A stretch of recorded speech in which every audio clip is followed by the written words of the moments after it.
851. Go ahead and disregard the checks. We got him at San Jacinto Pacific out there. Investigators thought this shredded computer disk held important information about a murder. The most sophisticated technology wasn't enough to put it back together. So what did they do? They made forensic history. It's hard to comprehend that in the Philippines, there are 7,000 islands. Residents say you can hide in these islands and never be found. But living there had its challenges. They got mosquitoes the size of dogs there. I mean, just huge. You see spiders that are as big as your head, and I mean, you just see weird stuff that you've never seen before. Josh Snodgrass grew up in the Philippines. His father, Joe, was a U.S. military officer at Clark Air Force Base near Manila. His mother, Julie, was from Mississippi and had trouble adjusting to life overseas. The nicest woman you could have ever met. There wasn't a bad bone in her body. Julie, as warm as she was to the American community, she wasn't crazy about the Philippines. There were some people, probably not surprising, that didn't like the Philippines. On February 25, 1991, Joe Snodgrass called police to report his wife missing. He said they had an argument. He says, I thought she was going to go cool off. Okay, this sort of thing has happened before, okay, where she storms out. Military records showed that Julie left the military base around 10:30 p.m. But this time, she never came back. At 4 a.m. the next morning, a cab driver found Julie seated in her truck on a deserted dirt road 2 miles from the base. She had been stabbed repeatedly. Julie was still strapped in her seatbelt, and her driver's side door was ajar. At that point, it kind of told us that maybe she had tried to get out and couldn't. There was a great deal of blood inside the car, except on the passenger seat.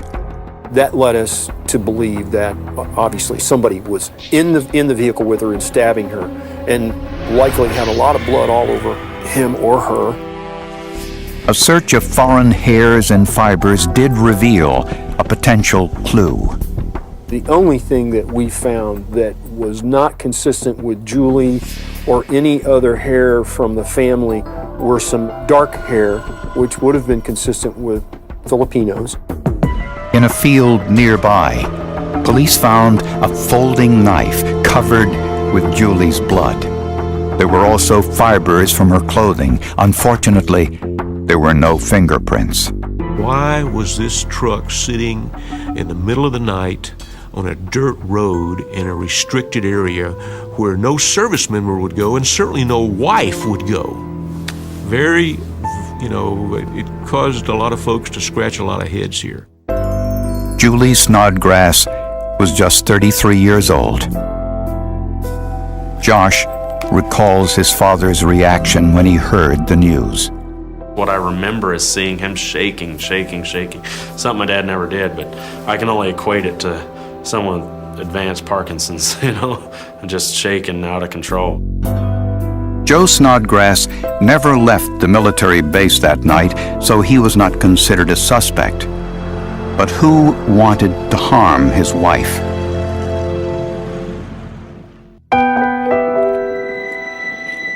The murder of 33-year-old Julie Snodgrass, the wife of a U.S. serviceman, shocked everyone who knew her. She was extremely well-liked, and she had no known enemies.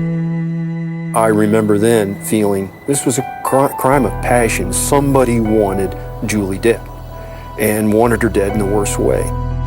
Her body was flown to Mississippi for burial. The funeral was intense.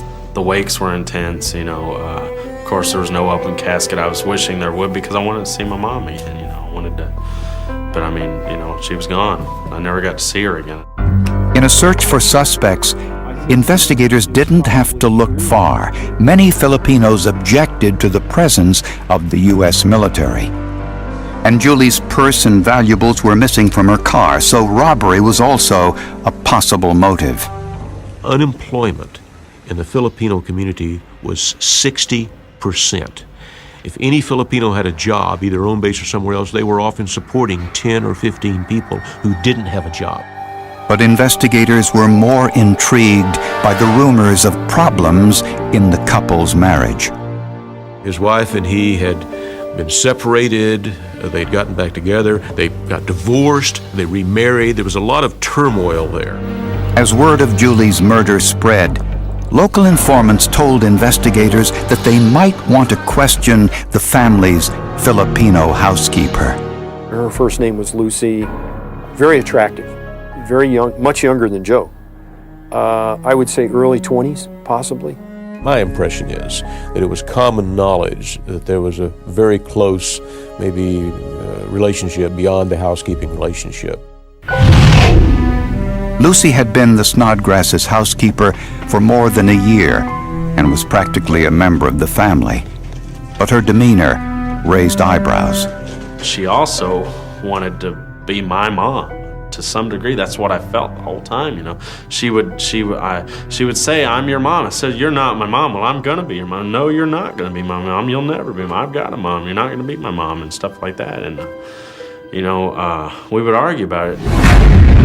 During questioning, Lucy said she knew nothing about the murder, and she denied rumors that she was having an affair with Julie's husband. But Julie's son knew this was a lie. The only reason why I knew something was going on is because I opened the door to the bedroom one day and saw Dad doing something he shouldn't have been doing, you know. She passes a polygraph, you know, and so, boy, the case is in the toilet, right? Well... So military investigators changed tactics. They interviewed Lucy once again, this time using local law enforcement. I think she was more comfortable talking to Filipino investigators than to American investigators. And she started changing her story. I think there was a total of 3 more interviews, possibly 4, that were done with Lucy. And through each one, we began to drill through inconsistencies. In a remarkable turnaround, Lucy changed her story. She now admitted taking part in Julie's murder. She described how Joe came to her, explained to her that he wanted his wife dead, that he couldn't live with his wife anymore and wanted her out of the way. Lucy said she hired her 2 uncles to carry out the murder, and they in turn hired a 3rd man to help them. And so the story she told subsequently was devastating. But see, that's not the end of everything, because, well, hold it, when was she lying? Was she lying the first time or the second time? When confronted with Lucy's confession, Joe Snodgrass angrily denied any involvement in the murder of his wife, and he called his former housekeeper a liar. To prove it, he permitted investigators to search his house. He consented, a consent search, okay? He didn't have to. They could have gone and tried to get a search warrant, but they didn't have to. He consented. They found these insurance policies under a mattress. And they said, "Man, what are these insurances coming in the mattress?" And he said to them, "Well, I really didn't want you to find those. A little suspicious looking. I didn't want you to find that." The policies revealed something troubling. Joe had recently increased the amount of his wife's life insurance from $200,000 to over $400,000. And on Joe's desk at work, investigators found even more potential evidence. They came up with a bunch of floppy disks, those big 5 1/4 disks that we used to use. But just as the investigation was starting to take shape, Joe's colleagues in the Office of Special Investigations made a catastrophic blunder, one that threatened the entire case. It's a crazy story and something that you cannot imagine happening. The emotion was just incredible. It was a gut-wrenching, a sickening feeling.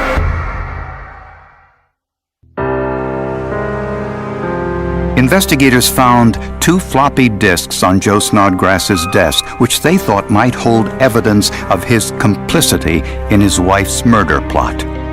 But before they checked the disks, investigators wanted to make sure they actually belonged to Joe Snodgrass and weren't someone else's.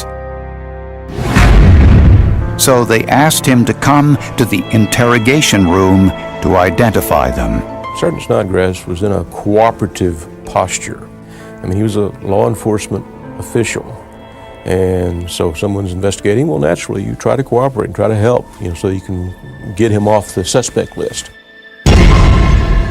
As Snodgrass examined the disks, investigators were momentarily distracted, and he pulled out a pair of scissors and shredded them. Now they've wrestled the scissors away from him, but there are pieces of this disc on the floor.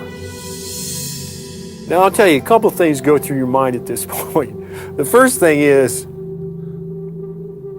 how in the world did this man get scissors into the inner room? And second of all, how did he get the disc and do this? Apparently, Snodgrass knew investigators had his floppy disks, and he came to the interrogation prepared. We knew that whatever was on that disc was absolutely, should I say, death to Joe. Joe Snodgrass was immediately taken into military custody. He called us up and said, "They are arresting me for the murder of your mother." And he said, "I promise, I did not kill your mother." And I said, "Okay, I believe you." Investigators were desperate to repair not only the discs, but the damage to their reputations as well. So they collected the pieces and sent them to the U.S. military's brand new computer forensics laboratory. They said, "You're not going to believe what happened. We were interviewing this guy. He reaches into a box and he pulls out a diskette with a pair of pinking shears and he starts cutting up this diskette. And they're in the mail to you." And I'm like, wow, okay, I'm not a magician. I'm a computer crime investigator. What are we going to do? To their dismay, they couldn't find a single instance of someone successfully reassembling a damaged floppy disk. We were calling everybody we could think of, and all our contacts, federal law enforcement. We went to the private sector, because maybe they had tools and techniques. So we pulled out all the stuff. One federal agency offered to try, but said it would take months, possibly a year, to figure out how to do it. It would cost close to $1 million, and there were no guarantees. After everybody gave up, we were driving around the Beltway after we picked up our diskettes from this one government agency who failed. Ed Cutchins, my deputy, said, "You're going to give me a shot. You let all the other big boys have a shot." And I said, "Well, what are you going to do?" He said, "I'm going to try and Scotch tape them back together." I said, "That's not going to work." His inspiration was the Post-it note. The adhesive on the back is strong enough to hold items together, but it is easily removed, leaving no residue behind. First, technicians used heat to smooth out the rumpled pieces. Unfortunately, not all of the pieces could be sufficiently repaired, so they needed to find a way to replace the damaged pieces to make a complete disc. And so what we did is then take that original piece of evidence, put it onto that disc, and actually cut out a template of where it would fit into. Remove that piece from the new disc, drop the evidence into place, and then actually tape it on the back side so that it became a part of a whole. To hold the pieces together, they used a clear tape with adhesive like the Post-it notes, holding one side together so they could read the other. Using a test disc, the technicians placed it inside the drive and turned on the computer. The result was a disaster. We ended up actually slinging the head across the room in our office because during one of our tests, the disc actually broke the head off of the disk drive and flung it across the room. The problem was the thickness of the tape. They needed to find a thinner tape with the same adhesive properties. And their research led to a brand of Scotch tape called 811. Doesn't leave a residue. It's very easy to apply, and it's very easy to take off without damaging anything. So they used it to piece together the damaged floppy disks. To their enormous relief, it was a success. It took some initiative, and it worked. There were lots of cheers, so it was pretty cool. It was pretty rewarding that we were actually developed a technique that was working, and we were actually getting data. And my reaction was, Jim, I love you, man. I love you. I can't believe this. Of course, you got to ask the obvious questions. You're not joking, right? What some said would cost close to $1 million had only cost $131. And that included the $50 for the first disk drive that we destroyed. But was there any information on the disks that would implicate Sergeant Joe Snodgrass in his wife's murder? Thanks to the efforts of the U.S. military's Computer Forensics Lab, investigators were finally able to read what was on the floppy disks. The ones Sergeant Snodgrass had tried so hard to destroy. On one, for all to see, was a portion of a letter Joe Snodgrass had written to his housekeeper Lucy, asking her to hire some hitmen to kill his wife. At least 10 times a day I say a prayer that you will have luck down there finding someone. I talked to Josh and Jamie, and they are starting to get real tired of her also. We went to the haunted trail last night. It was just not the same without you there. Please help me with her, and come back soon. If you need anything else, let me know and I will try to send it to you. I have to go back to work now. I love and miss you. Joe. This tied Joe Snodgrass to his wife's murder. I think the computer fragments were the catalyst.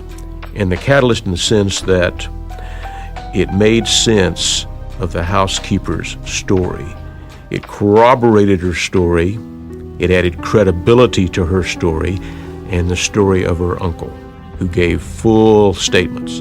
And how much money did Joe pay to have his wife killed? What's the cost of a life? Well, I'll tell you, it was $150 US, plus 1,000 pesos for transportation. Just next to nothing. Joe was a slug. We kind of knew at this point that he had been involved in something terrible. But this stuff, that was the information that was taken off that disc, was absolutely critical. It was crucial. It put the nail right in the middle of the coffin. When confronted with the information from the discs, Sergeant Snodgrass pled guilty to soliciting his wife's murder. He said it was kind of born of marital turmoil, but he did not admit to, that's a little mercenary to say, oh, well, I took out $450,000 on my wife and I wanted to have her killed so I could get that and live on Easy Street. He would not sign up to that. According to the forensic evidence at Joe's request, Lucy hired her 2 uncles and another man to kill Julie Snodgrass. Since Joe worked for the Office of Special Investigations, he asked his wife Julie to help him with one of his cases. He asked her to drive off base and make a payment to an informant. Julie did what her husband asked. But when she got to the off-base destination, she realized she had been set up, and she knew who was behind it. While she was being stabbed to death, Julie Snodgrass cried out in English, "I hate you, Joe. I hate you, Joe." The circumstances even more vile than if he had taken the knife himself and killed her. You know, the manipulation that took place, the planning that took place. Apparently, Lucy believed that Joe would marry her and take her to the United States when his tour of duty was over. They would have lived comfortably on the $400,000 from Julie's life insurance. Violence. Violence is what happens whenever people go nuts, so. Sergeant Joe Snodgrass was sentenced to life in a military prison without parole. Lucy was convicted by a Philippine court and sentenced to only 1 year in prison. Her 2 uncles served similar sentences. The third man involved in the murder has never been found. This was the first case where digital evidence and the term forensics were put in the same sentence. Computer crime investigation was not a forensics discipline until we put these diskettes back together. Our cyber guys broke ground. They blazed a new path, a new trail in the field of forensics. They really did. This case not only made forensic history, it changed security protocols around the world. No longer was cutting a disk in two enough. The implications of our technique was that for $131, and not a whole lot of brain cells, we can retrieve that data. Anybody can do this. And now everybody has to change their protocol on how to safeguard classified information.